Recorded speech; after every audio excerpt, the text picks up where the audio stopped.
ക്രിസ്തുവിലേറ്റം സ്നേഹം നിറഞ്ഞവരെ, ആർട്ടിഫിഷ്യൽ ഇന്റലിജൻസിന്റെ കാലഘട്ടത്തിലൂടെയാണ് നാം ഇപ്പോൾ കടന്നുപോയിക്കൊണ്ടിരിക്കുന്നത്. അതെ, വലിയ നേട്ടങ്ങളുടെയും വേഗതയുടെയും ഒരു കാലഘട്ടം. ഇന്ന് ലോകം നമ്മോട് വിളിച്ചു പറഞ്ഞുകൊണ്ടിരിക്കുന്നത് വലിയ കാര്യങ്ങൾ ചെയ്തെങ്കിൽ മാത്രമേ മഹത്വം നൽകപ്പെടുകയുള്ളൂ എന്നാണ്. എന്നാൽ എന്നത്തെയും പോലെ സുവിശേഷം നമ്മോട് പറഞ്ഞു വെക്കുന്നത് വളരെ വ്യത്യസ്തമായ ഒരു സത്യമാണ്. ഒരു ദിവസം യേശു ദേവാലയത്തിൽ ഇരിക്കുമ്പോൾ 2 ചെറിയ നാണയത്തുട്ടുകളായിട്ട് വരുന്ന ഒരു ദരിദ്ര വിധവയെ നോക്കി അവൻ പ്രശംസിച്ചു. ആ പ്രശംസ അവൾ അർഹിച്ചത് അവൾക്കുണ്ടായിരുന്നത് ഏറ്റവും സ്നേഹത്തോടെ സമർപ്പിക്കാനായിട്ട് തയ്യാറായപ്പോഴാണ്.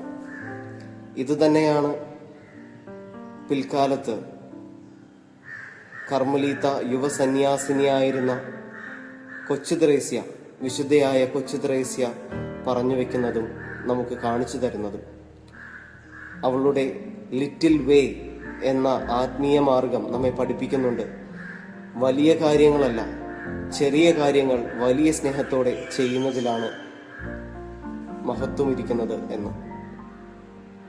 ഇനി നമുക്ക് മനസ്സിലാക്കാം, അവള് പറഞ്ഞു വെക്കുന്നുണ്ട്, നമ്മൾ വലിയ വിശുദ്ധനാവാനായിട്ട് വലിയ കാര്യങ്ങൾ ചെയ്യേണ്ടതില്ല. നേരെ മറിച്ച് നമ്മളുടെ ഒരു ചെറിയ പുഞ്ചിരി, നമ്മളുടെ ഒരു ചെറിയ പ്രാർത്ഥന, നമ്മളുടെ ഒരു ചെറിയ ത്യാഗം, അതുമല്ലെങ്കിൽ ഒളിഞ്ഞിരുന്നുള്ള ഒരു ചെറിയ നന്മ, ഇത് മാത്രം മതി ഒരാൾക്ക് ഒരു വിശുദ്ധനാകാൻ എന്ന് നമുക്ക് പഠിപ്പിച്ചു തരികയാണ് വിശുദ്ധ കൊച്ചു ത്രേസ്യ.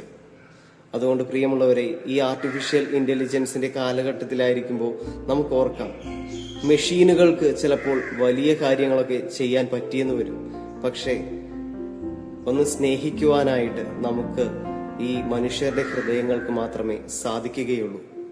അതുകൊണ്ട് വലിയ മഹത്വം തരുമെന്ന് വിചാരിക്കുന്ന ഒരേ ഒരു വലിയ ത്യാഗമായിരിക്കില്ല, നേരെ മറിച്ച് ചെറിയ ചെറിയ ത്യാഗങ്ങൾ വലിയ സ്നേഹത്തോടെ ചെയ്യുമ്പോഴായിരിക്കും അതിന് മഹത്വം കൂടുതലുണ്ടാവുക. എല്ലാവരെയും ദൈവം അനുഗ്രഹിക്കട്ടെ.